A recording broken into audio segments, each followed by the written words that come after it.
Shqipëria sot është kthyer në një vend të pasigurt. E ardhmja e çdo qytetari është e errët dhe e kërcënuar. Jo vetëm Shtetet e Bashkuara të Amerikës kanë ndërmarrë masa kufizuese, por edhe Bashkimi Evropian, si pasojë e skandalit të fundit tek Akshi, ku u faktua ngritja e një sistemi narkoterrorist në udhëheqjen e Edi Ramës, një sistem ku kartelet kontrollojnë segmente të sigurisë kombëtare dhe marrin peng biznesmen që nuk pranojnë të tërhiqen nga tenderat publik. Për këtë arsye, komuniteti evropian vendosi të pezullojë fondet për digitalizimin, pasi tashmë është provuar se Shqipëria ka një qeveri që vjedh fondet publike. Ndërkohë, Edi Rama tallet me shqiptarët duke folur për integrimin e Bashkimit Evropian në një kohë kur vetë Bashkimi Evropian pezullon fondet për Shqipërinë për shkak të vjedhjeve dhe bashkëpunimit të tij me bandat kriminale.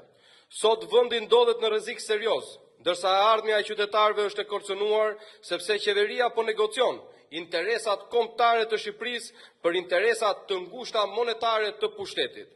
Çdo ditë më shumë po largohemi nga misioni ynë për të integruar në botën euroatlantike dhe kjo ndodh vetëm për faj të Edi Ramës.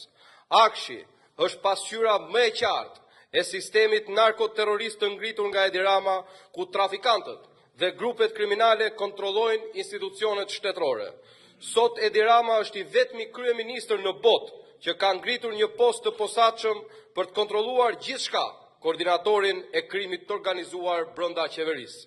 Në qeverisjen e Partisë Demokratike, Shqipëria vizitohej nga presidenti i Shteteve të Bashkuara. Sot shqiptarët nuk mund të udhëtojnë në Shtetet e Bashkuara, sepse udhëhiqen nga një qeveri e karteleve dhe një qeveri hajdutësh. Në qeverisjen e Partisë Demokratike, Bashkimi Evropian sillte fonde për Shqipërinë, qoftë për bujqësinë, qoftë dhe për digitalizimin. Sot këto fonde janë bllokuar sepse Bashkimi Evropian vetë e di fare mirë se fondet në Shqipëri vidhen nga hajdutët në pushtet. Më 24 janar të bashkohemi për të mbrojtur të ardhmen e Shqipërisë nga babëzia, korrupsioni dhe mbi të gjitha kartelet e drogës të qeverisë.